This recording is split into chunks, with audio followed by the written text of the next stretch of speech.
Indisciplina.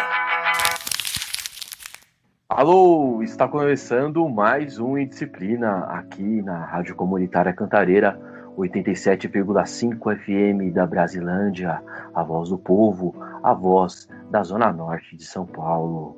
Hoje nós temos uma convidada muito especial. Sabe aquele velho ditado que fala que um remedinho ou de médico e louco todo mundo tem um pouco? Então, chamamos uma farmacêutica aqui para tentarmos entender o que é realmente esse uso de substâncias, se você tiver alguma dor e toma um chazinho, aquele conhecimento popular que todo mundo tem. Aí nós chamamos uma profissional. Hoje eu tenho a honra de conversar com Gislaine Teles, que é farmacêutica, bioquímica, especializada em álcool e em outras drogas, também com pós em saúde pública. Gislaine Teles, obrigado por aceitar o nosso convite e para conversar com a gente. Obrigada, Valmir. Eu que agradeço pelo convite. É uma honra estar aqui com vocês. Gislaine, eu convidei você para a gente falar desse termo farmácia, ou farmacêutico, né? Essa transformação que vai ocorrer durante a história aí do Boticário, a transformação da universidade em si. Então a primeira pergunta é: o que é o farmacêutico ideal e o que é o farmacêutico real? Bom, é complicado, né? Porque a gente vai tendo as variações, né, da profissão. Talvez o farmacêutico ideal seja aquele que está sempre atrás de um balcão com jaleco branquinho, limpinho, né? Sempre correndo atrás da receita organizada, com nome, com data, que talvez não seja uma vivência tão real, né? Mas que se idealiza esse profissional. Agora, pensando no farmacêutico real, é aquele que está envolvido em vários projetos, né? Em várias coisas que a gente vai entendendo que a nossa profissão ela não está só baseada na entrega da medicação, né?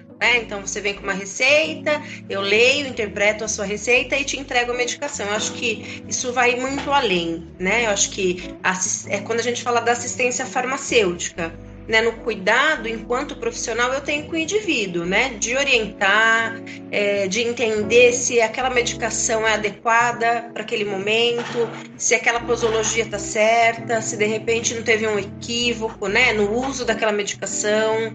Então eu vou pensando que hoje o ideal seria um farmacêutico mais envolvido nas dinâmicas do trabalho, né? Eu vou falando envolvidas na dinâmica, porque assim, eu estou na saúde pública, então eu não consigo só ficar atrás de um balcão, eu minimamente preciso estar envolvida com o meu paciente, né, saber do histórico, tá fazendo uso correto da medicação ou não, né, essas coisas que vão perpassando e que a gente não vai percebendo. Então eu tomei o remédio, fez efeito, não fez, ou eu tomei a medicação, passei mal e parei de fazer uso dessa medicação e não comuniquei ninguém, né? Então eu acho que hoje o farmacêutico seria esse cara que está mais perto desse paciente, né? No cuidado como um todo. Então, essa sua fala traz, e esse meu jeito de falar também, essa sua fala me traz, foi uma coisa que eu aprendi quando a gente trabalhou junto e você trazia a perspectiva que você tinha dos casos. A gente pode pensar que o farmacêutico também tem um papel social dentro das comunidades onde ele está inserido, não só o de saúde pública, mas das farmácias do bairro, enfim? Eu acho que sim, eu acho que o fato, né, daquele farmacêutico ideal, como você falou no começo, eu acho que isso já se foi perdido há muito tempo, né? Eu acho que hoje a gente, enquanto farmacêutico, foi ao longo dos anos conquistando esse espaço de ser visto como o profissional que conhece a fundo a medicação, né? Antes não. Antes nós éramos apenas o profissional farmacêutico. Né? Hoje a gente está num outro espaço, né? De ser reconhecido, de ser inserido numa equipe multi. Isso foi uma conquista para a gente ao longo dos anos. Jamais, se você for pensar aí, sei lá, 10, 15, nem vai muito longe, vamos pensar em 15 anos, o farmacêutico nem fazia parte de uma equipe multi. Hoje ele faz parte. Então isso é muito importante para a gente, né? De, por exemplo, a gente conseguir sentar com um médico e discutir um caso, discutir a dosagem da medicação. Olha, talvez não seja essa a proporção ou essa a eficácia. E antigamente isso não acontecia.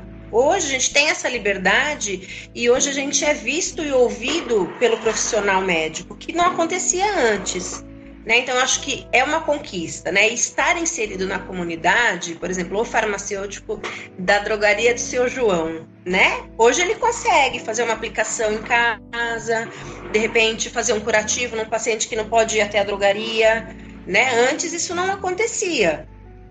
Então, eu acho que é importante a gente falar sobre esse espaço que a gente vai conquistando. Eu acho que hoje, mesmo os farmacêuticos que não estão na rede pública, que estão na rede privada, eles têm esse espaço na comunidade. E o que você acha dos grandes conglomerados de farmácias, das grandes franquias de farmácia? Eu quero que você fale sinceramente. O que você acha desses conglomerados e qual que é a diferença para a saúde pública? Enfim, eu fico pensando que talvez hoje, né, com essa questão da economia que vem acontecendo já aí ao longo do tempo, talvez não exista tanto mais essa disputa econômica entre as grandes drogarias. E se a gente for pensar mesmo a fundo, o cuidado é diferente, né? E a gente precisa falar a realidade. As grandes drogarias, eles estão visando somente lucro, né? Então, você vai numa farmácia para comprar uma medicação, poucas vezes você tem uma orientação, né? Então você vai para comprar um antibiótico, aí você sai de lá com shampoo, com sabonete, com um aparelho de barbear e você sai sem a informação, né? Você sai sem nem ao menos saber para que serve aquela medicação, como que você faz o uso. E na saúde pública, a gente está mexendo com o nosso dinheiro, né? Eu tomo conta de uma farmácia numa UBS hoje e toda aquela medicação que está lá dentro, eu não preciso fazer propaganda para vendê-la, porque ali está o meu dinheiro, está o seu dinheiro, está o dinheiro da comunidade. Então, quando a gente pega uma receita que a gente vai entendendo que talvez a dosagem seja mais ou a menos, ou você conhece o histórico daquele paciente, sabe que ele tem uma doença cardiopata, né? Você não vai simplesmente dispensar essa medicação, você vai orientar ele, né? É claro que jamais eu estou falando dos meus colegas da rede privada, que não é isso, né? Todos são profissionais excelentes. Eu trabalhei na rede privada por 12 anos, mas o cuidado e o vínculo que você tem com o paciente na rede pública é diferente, né? Porque naquele momento você consegue visualizar uma situação que de repente está errada, né? Na rede privada você não consegue fazer isso. O paciente às vezes vem, vamos pensar aí numa grande rede que vende muito, então eu tô lá na Zona Norte, lá no fundão da Zona Sul, e aí eu vou lá para o Jabaquara para fazer uma compra, e de repente ele não se atenta nesse cuidado, né? Diferente eu que estou na rede pública, que o paciente acaba de sair de dentro do consultório e eu tenho a possibilidade de orientá-lo, né? Então, assim, a discrepância é muito grande, né? Não dá para a gente fazer comparações significativas, porque o momento não permite, né? O espaço onde a gente está alocado, seja o farmacêutico da rede privada ou a gente, eu acho que para a gente é mais favorável fazer esse tipo de trabalho e para eles é mais difícil. E como funciona a farmácia dentro do SUS? Em que sentido você fala? Sentido de grandes laboratórios, grandes marcas tentando empurrar remédios. Existem remédios, digamos que obsoletos, que você recebe e fala assim, olha, esse remédio não tem tanta eficácia, eu recebi várias caixas. Eu falo isso por conta de a gente pensar em hidroxicloroquina, que não tem comprovação científica, e que foi comprado uma quantidade gigantesca. Existe isso com outros remédios? Tipo assim, eu não preciso desse remédio aqui e vocês estão me mandando. Não existe. Existe uma lista no SUS de medicamentos que são estudados para eficácia de todos os tipos de doença. Seja ela de diabetes, de hipertensão, de colesterol. Então, por exemplo, grandes compras de grandes laboratórios para ficar estocado. Isso não existe, porque não tem sentido, né? Todas as compras feitas para a prefeitura são feitas por licitações. Então, por exemplo, a hidroxicloroquina não foi comprada pelo SUS. Nós não recebemos essa medicação, muito pelo contrário. Porque a gente precisa entender assim, que a hidroxicloroquina ela foi muito indicada pela rede privada, né? E aí as pessoas vinham da rede privada para pegar no SUS e essa medicação não tinha, né? Então a gente orientava, você precisa comprar, e aí é quando a gente fala das grandes empresas, talvez sim, nesse momento, visando o lucro por conta de uma pandemia. Então, quer dizer, eu compro um estoque grande, vendo, e aí vou obter grandes lucros. No SUS não tem isso, porque pensando em compra e venda, o SUS não tem lucro em distribuir a medicação para a população. Então, teve em um momento da pandemia que se foi prescrito para o paciente ivermectina, que é uma medicação para verme, para piolho, e prontamente a Secretaria da Saúde mandou uma nota para a gente bloquear essa medicação, porque não tinha estudo científico comprovando que essa medicação era eficácia no tratamento do Covid. Então a gente bloqueou isso, né? Em algum momento se fez a distribuição, se entregou, claro, avaliando caso a caso, mas, por exemplo, como é uma medicação que está no SUS, não houve uma grande compra para a gente poder abastecer. Por quê? Porque não tinha estudo. Então, dizer que o SUS faz grandes compras exorbitantes e fica estocado, isso não existe. Para isso tem farmacêutico, a gente faz um estudo, né? Então, vamos pensar que na minha região eu tenho 300 idosos que fazem uso de medicação, enfim, para diabetes e hipertensão.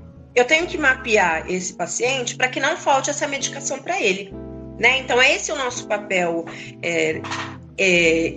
em, por exemplo, estocar a medicação. Então, não é estocar, né? É ter uma quantidade suficiente, um consumo médio que abasteça todo paciente da minha área. Então, compra pelo SUS que fica guardado esperando o vencimento, eu desconheço. Ah, entendi. Porque existe isso no coeficiente coletivo que, então, quer dizer que todo esse remédio aí que o Exército produziu, essa hidroxicloroquina, então o SUS comprou. Então quer dizer que o SUS não comprou isso. Não. Então a gente começa a entender agora que, talvez, me corrija se eu estiver errado, né? Alguns desses medicamentos, eles são feitos por um lobby, de um comércio, então a hidroxicloroquina também para isso. Exatamente. Também funciona dessa forma. Existem outros medicamentos. Realmente. Fazer esse programa é uma grande aventura, porque a gente consegue falar de muita coisa que todos nós somos leigos de alguma coisa. O Paulo Freire vai dizer que não existe saber mais nem menos, que os saberes são diferentes. E quando a gente tem o Disciplina aqui, né, que já tem uma história aí, a gente entrevista muita gente, a gente como professor, e os professores que nos escutam aí, que é a grande maioria da nossa audiência, é que nós somos realmente Sócrates falando, só sei que nada sei. Porque a gente sabe uma coisa, um pedagógico, um conhecimento específico da área de conhecimento, mas a gente não sabe da realidade das outras profissões, e com profissionais gabaritados como você, a gente consegue entender algumas coisas que até aparecem na mídia e que a gente vai, muitas vezes, reproduzir um discurso que, na verdade, não é verdade. Um discurso que a gente não conhece, né? Assim, até surpresa, né? Em algumas pessoas acharem que essa medicação produzida pelo Exército foi comprada pelo SUS, porque não é dessa maneira que funciona, né? Qualquer coisa comprada pela prefeitura precisa se abrir licitações. Então, eu não posso abrir licitação para somente uma empresa, né? Então, eu preciso abrir, vamos pensar, eu tenho aí 5 laboratórios que produzem a mesma medicação. Então, eu abro a licitação para esses 5 laboratórios. Então, se só um produz, como é que eu abro licitação, né? Porque, querendo ou não, a licitação é um contrato. Então, quem me oferecer um desconto maior, né, numa quantidade maior, que eu possa abastecer o município, aí sim eu faço a compra. Agora, se só o Exército produziu, não tem sentido o SUS comprar, né? Porque não teve licitação. Então, isso não aconteceu. Outra coisa que eu quero perguntar, e também que é a dúvida de muita gente que nos escuta, é sobre genérico e esse processo de licitação com a questão dos laboratórios também, né? Se a substância mesmo, se o princípio ativo é o mesmo, o que vai diferenciar no processo de licitação entre esses laboratórios? Entre grandes laboratórios que precisam ser grandes para abastecer municípios, enfim. Então, na realidade, assim, nem todas as medicações que são disponibilizadas no SUS são genéricos, né? A gente tem medicamento de referência também. A gente precisa entender... O que é um medicamento de referência para a gente entender? Então, vamos entender o que é o medicamento de referência. Quando a gente descobre... então, vamos pensar na amoxicilina, né? A amoxicilina, ela é o princípio ativo de uma medicação. Então, um laboratório X descobriu esse princípio ativo e patenteou esse princípio ativo, que é o Amoxil, que é a medicação que é conhecida aí por muita gente. Então, o laboratório X descobriu a amoxicilina, patenteou, né, essa substância e deu o nome de Amoxil. O Amoxil é o nome de referência. E essa patente, ela dura em torno de 10 anos. Durante 10 anos, nenhum outro laboratório pode fazer essa medicação, né? Então, nenhum outro laboratório pode produzir o Amoxil. Quando essa patente cai após 10 anos, que o laboratório já lucrou com essa medicação durante 10 anos, essa patente cai e os outros laboratórios começam a produzir o medicamento genérico. Então, ele já perde a patente e aí o princípio ativo, que é a amoxicilina, pode ser produzida por outros laboratórios. Pode dar um exemplo pra gente? Todos eles servem, todos. Por exemplo, vamos pensar... Tilenol. Tilenol. Qual é o princípio ativo do Tilenol? Paracetamol. Quando se foi descoberto o paracetamol, que é um antitérmico, então o laboratório X descobriu esse princípio ativo no estudo lá, com os farmacêuticos lá, e rapidamente o laboratório patenteou o paracetamol e deu o nome de Tilenol. Durante 10 anos fabricou o Tilenol e nenhum outro laboratório poderia usar essa substância e colocar no mercado à venda.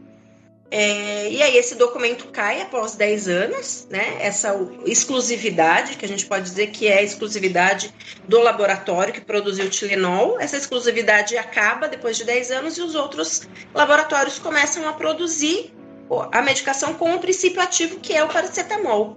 Então, o medicamento genérico, ele não é uma cópia do medicamento de referência, né? Ele é um medicamento de referência. Por que o Amoxil é mais caro que a amoxicilina? O Amoxil é o medicamento de referência e a amoxicilina é o princípio ativo. Porque há 10 anos atrás, ele foi patenteado e ele teve um custo. Então, a amoxicilina é mais barata. Todos os estudos que tem para amoxicilina teve para o Amoxil, né? Então, se eu faço a descoberta de um princípio ativo de uma medicação para câncer, né? Ele vai passar por todos os estudos, todas as pesquisas relacionadas, reações adversas, quem pode usar, com qual idade. Então, isso é feito na descoberta do medicamento, né? Após essa descoberta, que daí você se usa a medicação, que aí você compra essa licença de 10 anos e somente você pode produzir isso, quando essa patente cai e outro laboratório produz, todos os estudos já foram feitos. Então, por isso o genérico é mais barato. Por isso que, naturalmente, as pessoas compram um genérico. Não é que é uma cópia ou é um similar. Não, é a mesma medicação, né? Ela só teve um custo mais barato porque todos os estudos já foram realizados, né? Essa é a grande diferença da medicação genérica. E por que tem muito remédio genérico no SUS? Por conta disso, porque há muito tempo não se tem uma descoberta de grandes medicamentos que custem muito caro. Então, quando se abre uma licitação, porque o meu ácido acetil salicílico acabou. O que é um ácido acetil salicílico? É o AS, né? Ninguém conhece por esse nome, é AS. Então, quando você chega na farmácia para comprar um AS, ele vai te dar o ácido acetil salicílico, que já existem N laboratórios que fabricam essa medicação. Então, ele acaba saindo mais barato. Então, quando se abre uma licitação para a prefeitura comprar, é claro que ela vai comprar a medicação que é mais barata. para a gente atender essa população gigantesca que a gente tem aí do município de São Paulo, né, dos estados. Então, por isso que a maioria da medicação que tem no SUS é genérica, somente por isso. Então, a gente pode pensar que o medicamento genérico foi um grande avanço para a saúde pública. Com certeza. Vamos pensar que o genérico ele começou a ser distribuído, se eu não me engano, em 1998. Foi quando os grandes laboratórios foram perdendo suas patentes e outros laboratórios foram surgindo, né, e produzindo mais barato. Porque não sei se recentemente a gente teve um aumento aí surreal da medicação, que tá correndo ainda aí no Congresso essa coisa de CMS, de aumento de medicação, e que, enfim, quem só perde é a população, né? Então, a população mais pobre. Mais pobre. Mas e que bom que eles tenham acesso ao SUS e conseguem minimamente alguma medicação, porque também a gente precisa pensar que nem todas as medicações elas são distribuídas na rede pública, né? Algumas medicações ainda, infelizmente, a população precisa comprar, mas a gente está aí na luta, quem sabe um dia a gente consiga trazer toda a medicação para a rede pública, né? Não custa sonhar. É bom para a gente ter falado isso de genérico, porque recentemente eu vi uma crítica sobre a taxa rosa. Não sei se você já ouviu falar sobre taxa rosa em medicamentos e em produtos femininos. Como é que funciona essa taxa rosa? Eu vou falar de um produto X, mas isso acontece também. Recentemente a minha esposa teve um problema de cólica, enfim. E aí ela queria tomar, vou falar o medicamento aqui, porque aqui a gente não tem rabo preso com ninguém, aqui é o Indisciplina, né, velho? Aqui a gente é contra burguês mesmo. Tá fazendo propaganda pra ninguém. Eu não tô fazendo propaganda pra ninguém, né? Na verdade eu tô metendo pau, é isso que eu tô fazendo. O composto do Advil é o ibuprofeno. Tem, né? E aí o Advil tem uma forte campanha quando a mulher tem cólica, enfim, o Advil, enfim, né? Desse medicamento. Porém, você pode comprar o ibuprofeno bem mais barato, e é isso que a gente chama de taxa rosa. Isso acontece muito também com lâmina de barbear, né? Uma gilete para homem é um preço bem menor, e para mulher que é rosa, sei lá, tem alguma coisa, enfim. Até o whey protein tem whey protein para mulher, enfim, né?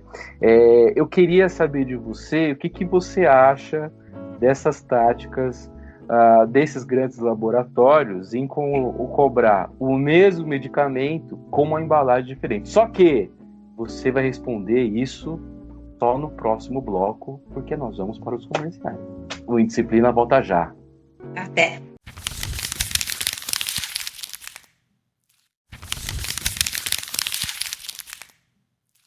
Voltamos com o Indisciplina aqui na Rádio Comunitária Cantareira 87,5 FM da Brasilândia. Hoje conversando com a farmacêutica Gislaine Teles. Gi, e aí? O que você acha dessa taxa rosa nos medicamentos? Eu acho que essa taxa rosa vai abranger aí vários assuntos, né? Se a gente for falar da questão do feminismo, né? Por que um Advil custa R$10 e o ibuprofeno custa R$2? Porque é para mulher, né? Ué, mas eu não posso ocupar o mesmo espaço do homem? Não é por isso que a gente luta? Por que eu tenho que pagar mais caro num remédio? Né? Eu acho que isso vai muito além, né? Eu acho que a propaganda, o bonito, porque se a gente vamos ver que a embalagem do ibuprofeno, do Advil, que é, se eu não me engano, é uma cápsula gelatinosa, é linda a caixa, eu vou tomar esse remédio e vou ser curada na hora, né? Eu acho que isso é propaganda, é um marketing para você vender o bonito, né? Porque quando você vê, você enche o olho, é esse remédio, ou é esse shampoo, ou é esse absorvente, né? Eu acho que tudo tá na questão da propaganda mesmo, porque o que acontece, como a gente estava falando anteriormente, os grandes laboratórios precisam de dinheiro, né? E como é que eu ganho dinheiro se eu não estou produzindo nada novo? Né? Eu não descobri aí uma grande descoberta de uma medicação para X doença, mas eu preciso de dinheiro. Então, como é que eu ganho isso? Talvez na propaganda, né? Talvez ilustrando aquilo, fazendo bonito, fazendo campanha na televisão, daquelas modelos lindas, maravilhosas, que nunca sentem cólica, desculpa, que é mentira, né? Mas que eu acho que é isso, e é isso, e talvez a população também esteja desinformada que o Advil é o ibuprofeno, ou que a Novalgina é a dipirona, né? E aí você acaba comprando o produto pelo nome que ele fez. Por exemplo, sabão em pó Omo. Ah, vou comprar o sabão em pó Omo, mas você chega lá, você compra o brilhante. Mas ele fez a propaganda dele. Ele construiu essa imagem, né? E isso é o que vende, né? Eu acho que eu vou entendendo disso, mas eu acho que é uma coisa para mim me aprofundar, porque essa taxa rosa, eu tava meio que... Já pagou muita taxa rosa? Com certeza. Quem nunca pagou? Quem nunca? É o bonito, né? A gente paga pelo bonito, a gente não paga pelo eficaz, nem vai definitivamente resolver o meu problema, né? A gente paga pelo que enche os olhos da gente, pelo que talvez eu me torne mais bonita ou com menos dor. É isso. Todo mundo já pagou essa taxa rosa, mas a gente precisa ficar mais esperto, né? O que eu queria te perguntar agora, fiz uma pesquisa aqui para conversar com você, né? Que é essa gigante aí da farmácia. Né? Quem conheceu de perto sabe quem é Gislaine Telles. Uma dúvida que é recorrente de muitas pessoas é a diferença entre homeopatia, fitoterapia, né, fitoterápicos, e alopatia. Você pode explicar isso para nós? Posso. Então vamos lá, homeopatia. Então, a homeopatia é uma forma terapêutica alternativa, pseudocientífica, né? Ou seja, né, o suposto tratamento se dá a partir da diluição e da dinamização de uma mesma substância que produz o sintoma no indivíduo saudável. Ou seja, né, de uma forma mais objetiva, é uma especialidade médica e farmacêutica que consiste em ministrar ao doente doses mínimas do medicamento homeopático para evitar aí uma intoxicação e estimular uma ação orgânica, né? Então, é uma prática que serve para a gente restabelecer o equilíbrio da saúde com foco no indivíduo e não na doença, tá?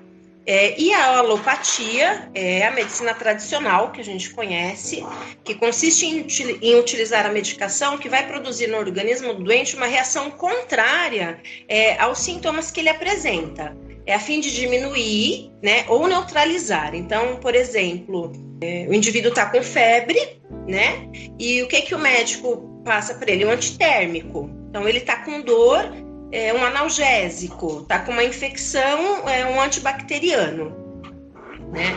Então, na alopatia, o foco é a doença. Agora, a fitoterapia, que eu até separei aqui só uma partinha, que ela tem origem grega, né? Não sei se eu vou conseguir falar, mas que ela vem do grego phyton, né? Que significa vegetal, e terapeia, que remete ao tratamento, né? Então, o que é? Para explicar o que é a fitoterapia, a gente precisa contextualizar que todo produto farmacêutico, seja extrato, tintura, uma cápsula, tem que ser utilizado como matéria-prima, uma parte de uma planta, né? Então, qualquer planta que tenha um efeito farmacológico, ele pode ser considerado um medicamento fitoterápico. E acho que é uma coisa que é legal a gente falar, que a fitoterapia ela tem o objetivo de estimular as defesas naturais do organismo, que isso é uma área notória, que é empregada nas culturas indígenas e africanas até hoje, né? Pensando dessa forma, tem uma técnica como base milenar aí no uso de plantas. Então, como você falou no começo, quem nunca fez um chazinho para melhorar? Então, o famosinho chá de boldo, né? Eu tô com mal-estar, tal, fiz um chazinho de boldo. Isso é uma medicação fitoterápica, tá? Eu acho que é uma coisa que é legal a gente falar, que na homeopatia, a homeopatia, ela só é realizado o tratamento nas pessoas sadias, né? As pessoas que estão bem. Então, ela se trata, são coisas, por exemplo, eu tenho renite, tal, mas ela não está atacada, então eu vou fazer aí um prévio tratamento com homeopatia, né?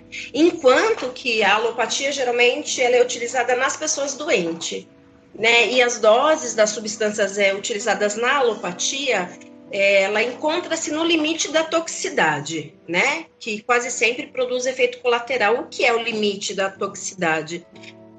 A mesma dose que mata é a mesma dose que trata, né? Então, quando a gente fala de automedicação, a gente está falando exatamente disso. talvez a quantidade de medicamento que vai causar um efeito positivo em mim, talvez não cause em você, né? Então, esse é o princípio e as diferenças entre um e outros.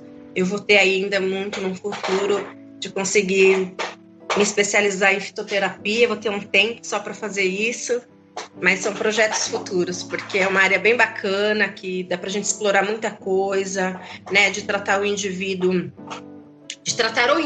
né? De cuidar da pessoa e não da doença. E cuidando do indivíduo, você previne as outras doenças, né? Acho que isso que é legal na fitoterapia. Um medicamento que fez muito sucesso na década de 90 foi o maracujá, né? Que sim, e para crianças muito nervosas e pessoas muito nervosas como eu, e ansiosas, eu tomei muito isso na infância, na adolescência, e às vezes eu sentia que dava certo e às vezes que não dava certo, né? Mas a gente pode substituir esse medicamento, esse xarope, porque uma maracujina, não sei se você sabe, você sabe com certeza que custa 50 pau, né? Quem tem 50 pau tomar maracujina?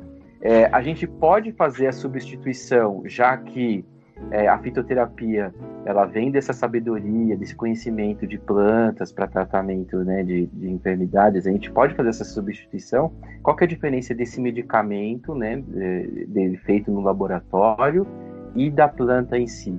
A planta em si, você fazer um chá, você consumir essa planta, ela vai ter mais efeito do que o medicamento? Então, eu acho que são as concentrações, né? Dentro de um laboratório, você consegue pegar todos os compostos bioativos com efeitos terapêuticos dessa planta. Então, você consegue extrair todos os nutrientes que essa planta te favorece. Em casa, isso é mais difícil, né? Como é que a gente extrai tudo isso? Porque a partir do momento que você ferve uma planta, né? Então, qual é a temperatura exata para que eu não perca a propriedade daquela planta, né? Daquela folha, daquele galho, né? Então a gente nunca consegue essa concentração que ela é obtida dentro de um laboratório, porque a gente não tem essa aparelhagem dentro de casa, né? É claro que dentro de casa você vai fazer, vai te ajudar, mas é diferente justamente por conta disso.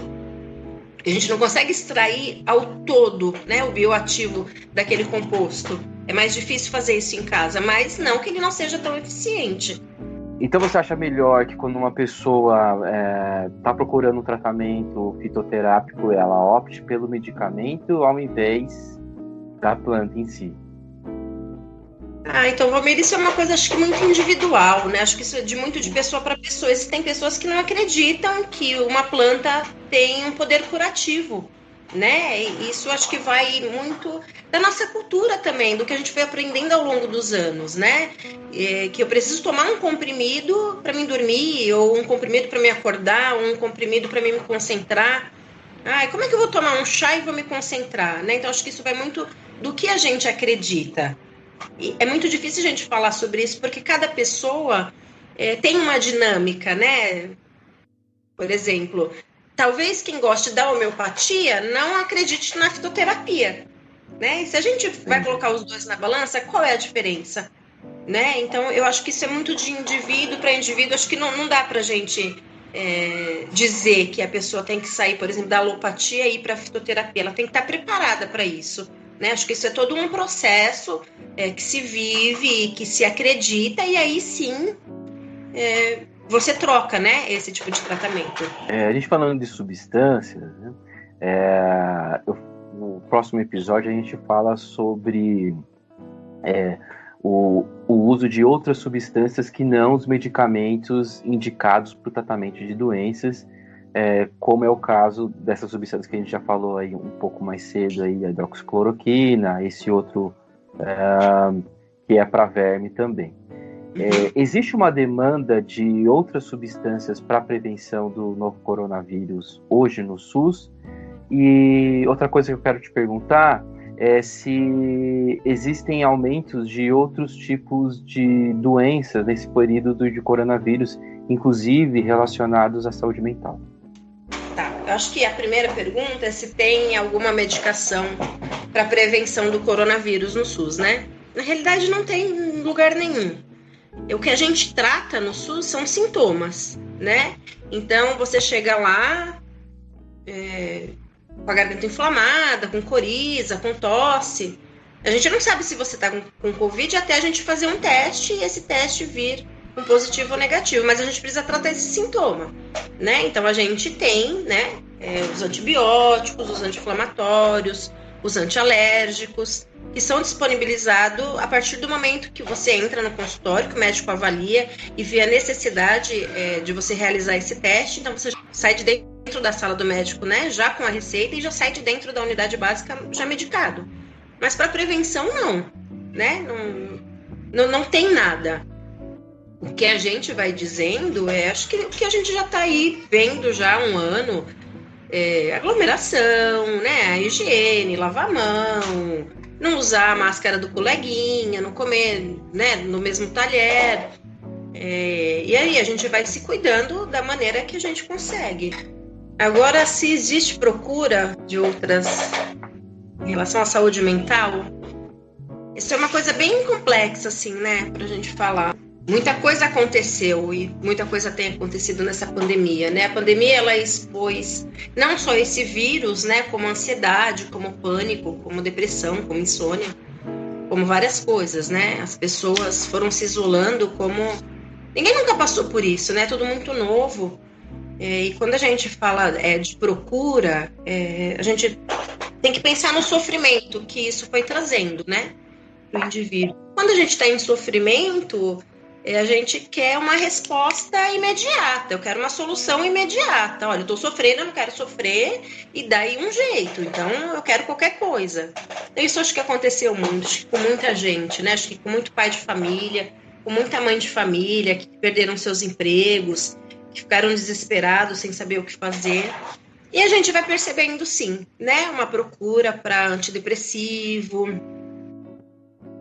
E aí, como é que a gente lida com isso, né? Eu não posso simplesmente te dar um antidepressivo, né? Uma medicação aí, um ansiolítico, uma medicação para você dormir. Por quê? Né? A gente precisa conhecer essa pessoa, essa história. Mas teve muita procura, teve muito aumento, as pessoas ficaram muito adoecidas, né? E acho que essa discrepância, né, da realidade, do que eu vou viver, do que eu não vou, o que eu faço, né? E as pessoas vão procurando saídas, né? Eu estava lendo esses dias uma reportagem que do ano de 2019 comparado a 2020 teve, acho que, um aumento de 80% do uso de antidepressivo, né, de ansiolíticos. E uma coisa que é muito ruim é que as pessoas procuram isso na internet, né? Então eu vou para a internet, que é a ferramenta que a gente tem hoje de fácil acesso, o que eu posso tomar, né? Aí eu vou me automedicar. Mas eu acho que é sempre importante, quando a gente pensa em depressão, né, numa medicação, no remedinho da alegria, né? Aí eu preciso de um remedinho para estar feliz, para dormir, enfim. Eu acho que o mais importante é que a gente precisa procurar profissionais capacitados para poder orientar, para poder acolher, né? Para poder dizer... será que eu estou mesmo deprimido? Será que eu estou somente triste? A gente precisa avaliar, né, essa pessoa. Mas acho que por conta da pandemia também, acho que esse recurso de procurar ajuda ficou menor, porque eu saio na rua para procurar ajuda e pego Covid e posso morrer, né? Então eu acho que foi uma coisa muito complexa, mas teve sim um aumento, né? As pessoas estão mais adoecidas, muito mais. Acho que a tendência de acontecer, da gente receber uma maioria de pessoas assim, vai aumentar. Mas eu acho que a gente da saúde, né, nós profissionais, nós estamos preparados, acho que para essa acolhida, né, de receber esse paciente que está triste, que perdeu o emprego, que perdeu um familiar, que está desesperado, de poder acolher, né? Claro, de poder medicar se for o necessário, mas isso é muito...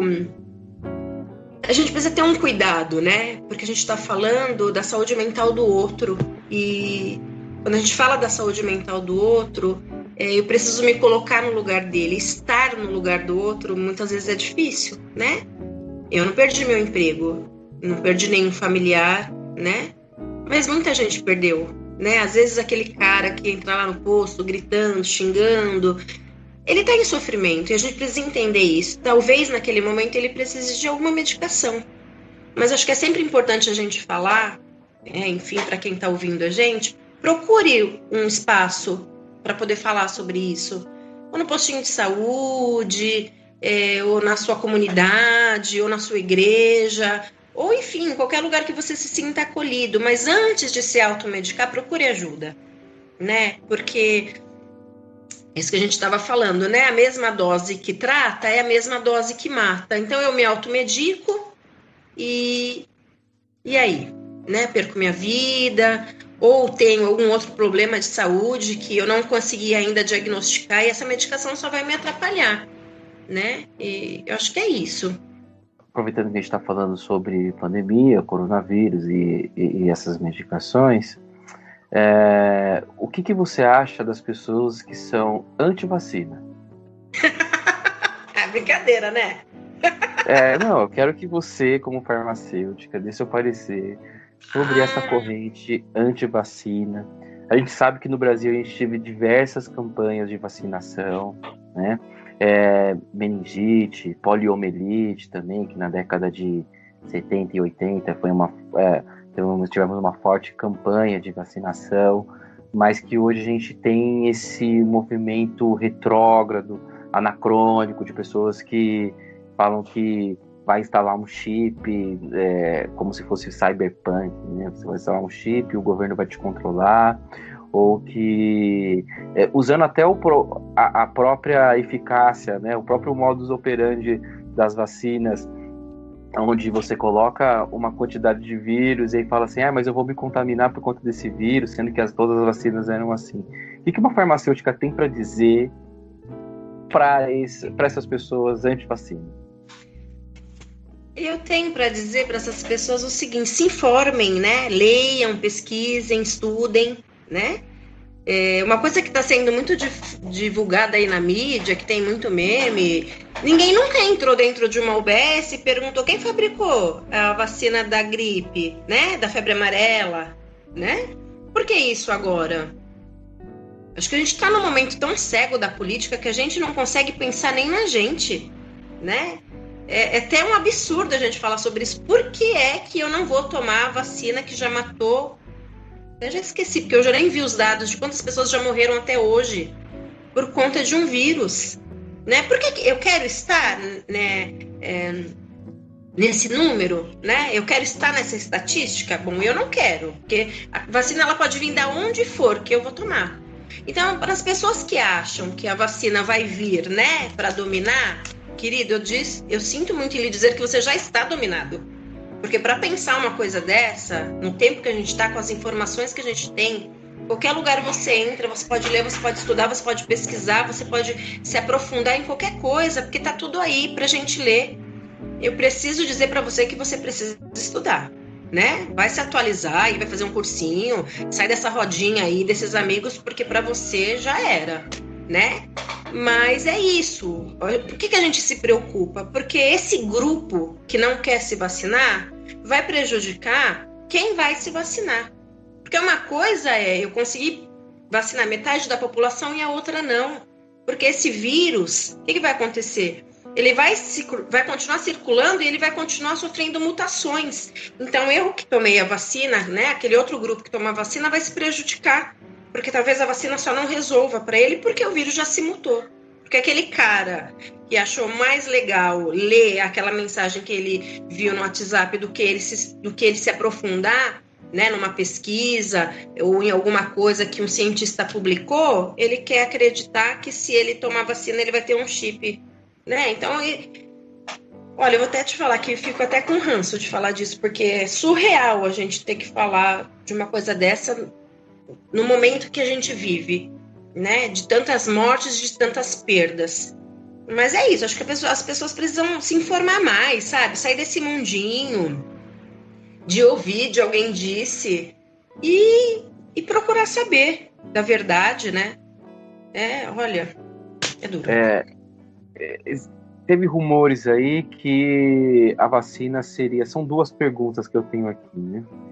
Rumores que a vacina primeiramente seria distribuído para a rede privada, e quais são os problemas advindos disso, né? Porque aí você vai ter uma parcela da população que vai poder comprar essa vacina e a outra vai depender do SUS, e aí o SUS é só no dia D, na hora H.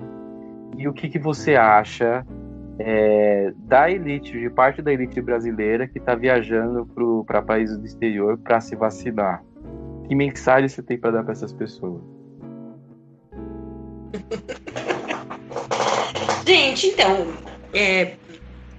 essa conversa que surgiu aí de que a medicação vai ser disponibilizada primeiro para a rede privada, isso não está acontecendo, porque na realidade a vacina ainda nem foi aprovada aqui, né? Então, se a rede privada está trazendo, está aplicando qualquer vacina, ela está trazendo, ela está indo lá fora e trazendo, que eu acho que isso não é real, porque nem lá fora tem vacina suficiente para todo mundo, né? Não tem, infelizmente, né? Assim, quando chegar o dia D, a hora H e o momento M e a gente for vacinado, tiver vacina, não vai ter para todo mundo, né? Porque a vacina ela vai ser disponibilizada em 2 doses. Então, eu vou aplicar uma primeira dose, após 21 dias eu vou aplicar a segunda dose. Eu não tenho vacina para todo mundo. Então, eu não acredito, Valmir, que as pessoas que tenham um poder aquisitivo maior estejam saindo e tomando a vacina fora, porque lá eles também não têm. O Reino Unido está vacinando, hoje eu até estava ouvindo de manhã, e eles começaram a priorizar, então, o pessoal da saúde, né, os idosos que estão em casas de repouso, mas nem no Reino Unido tem vacina suficiente para atender todo mundo. E aqui também não vai ter, infelizmente, né? Agora, é difícil dizer, né, o que eu acho de quem pode mais e quem pode menos. Infelizmente, a gente vive isso, né? Alguns podem mais, outros podem menos e vivem desse privilégio, né? Eu sinto muito por quem pode bem menos que a gente e que talvez nem chegue a tomar essa vacina, porque vai ter muita gente que não vai conseguir tomar. Até pelo menos o segundo semestre desse ano, que é quando se tem a possibilidade de chegar. Mas eu acho que até ter esse pronunciamento da Anvisa no domingo, fica difícil a gente falar sobre isso, né? Porque é uma coisa que está no ar ainda, vai ter, não vai ter, foi aprovado, não foi. Então, é uma coisa delicada para a gente falar. E para fechar o programa de hoje, eu queria que você mandasse uma mensagem dos nossos ouvintes. A mensagem é curta, assim. Primeiro eu queria agradecer pelo convite, foi muito bom, muito legal, gostei. E eu acho que a gente precisa ser grato, né? Eu acho que é uma palavra que eu não usava há muito tempo, mas que eu comecei a usar agora, é gratidão. Por tudo que a gente tem, por tudo que a gente foi vivendo, pelas possibilidades que a gente teve, né? Eu acho que a gente precisa se apegar em quem está junto com a gente, do nosso lado, crescendo junto com a gente, se fortalecendo. Enfim, é tanta coisa assim que eu só desejo para vocês saúde. Saúde, força e que a gente consiga vencer esse 2021 aí com muita saúde, com muita garra. E é isso, gente. Sucesso para todo mundo. Obrigado. Hoje eu conversei com a Gislaine Teles, essa guerreira, mais uma guerreira da saúde que está na linha de frente lá combatendo esse vírus maldito do Covid-19. Eu espero que vocês tenham gostado do programa da mesma forma que eu gostei e adorei. Tenho certeza que vocês gostaram também.